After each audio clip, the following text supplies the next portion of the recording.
Une équipe de construction en Arabie Saoudite a découvert une tombe cachée depuis plus de 30 ans. Lorsqu'ils l'ont ouverte, ils ont trouvé un corps incroyablement bien conservé, à l'odeur agréable et au visage intact. La nouvelle m'est parvenue par SMS. Il était tôt le matin et j'étais encore au lit lorsque le bourdonnement de mon téléphone m'a réveillé. J'ai pris l'appareil sur la table de nuit et j'ai lu le message. Puis je l'ai relu. Et encore, je n'en revenais pas. J'ai composé le numéro de l'expéditeur et j'ai attendu qu'il décroche. Tu l'as vraiment trouvé? Ai-je demandé dès qu'il a décroché. Oui, a répondu mon ami. Je suis en route. Où es-tu? Je suis en route. À bientôt. J'ai raccroché le téléphone et j'ai sauté du lit. Il fallait que j'arrive le plus vite possible. C'était énorme et je ne voulais rien manquer. Je me suis rapidement habillé. J'ai pris mes clés de voiture et je suis sorti. Le trajet était court jusqu'au site où mon équipe fouillait un ancien tombeau au milieu du désert saoudien. Tout en conduisant, j'ai réfléchi à ce que cela pouvait signifier, à ce que nous pourrions trouver, aux secrets que nous pourrions découvrir.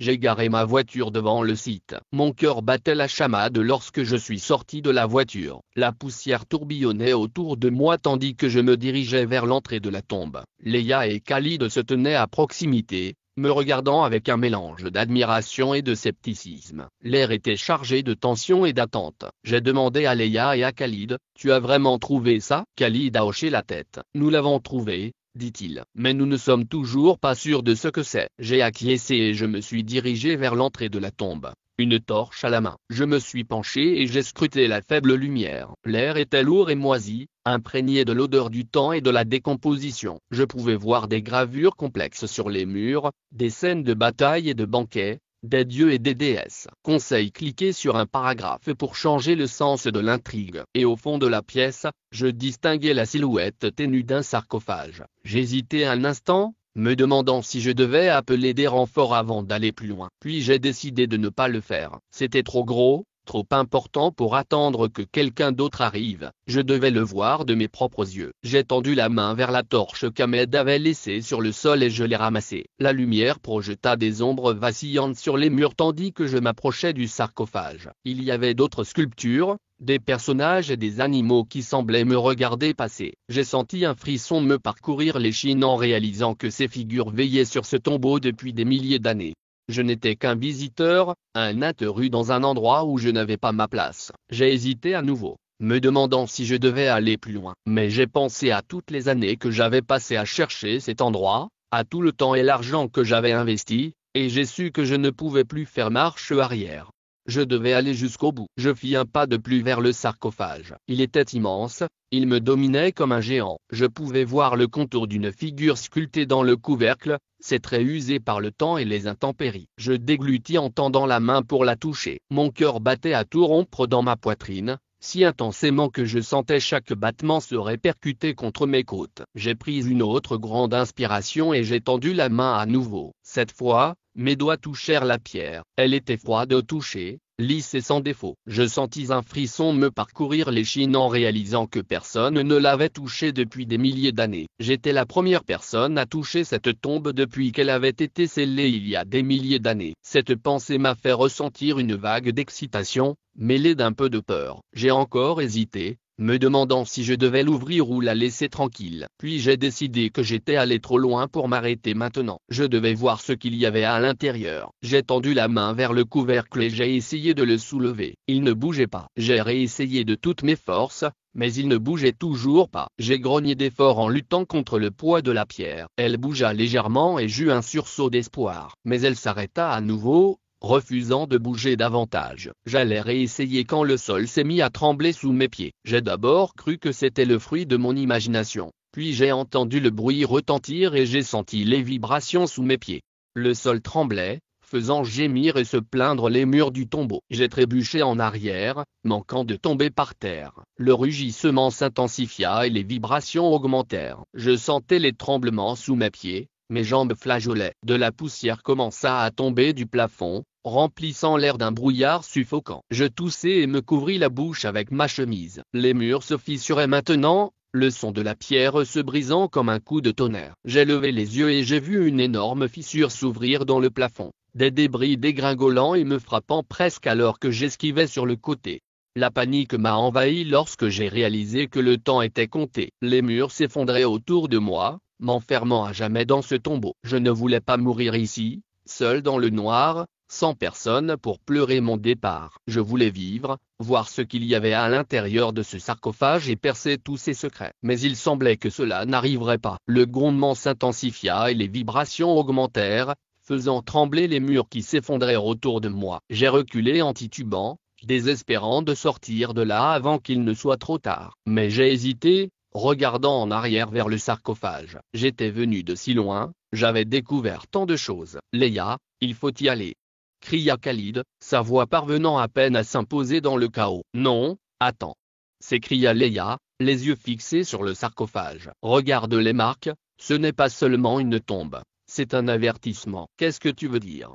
Demandai-je, le cœur battant la chamade alors que le sol continuait à trembler. Ahmed m'a attrapé le bras, essayant de se stabiliser tout en regardant Leia. Ses doigts glissaient sur les marques de la pierre, tandis que ses yeux se déplaçaient d'un côté à l'autre, absorbant chaque détail.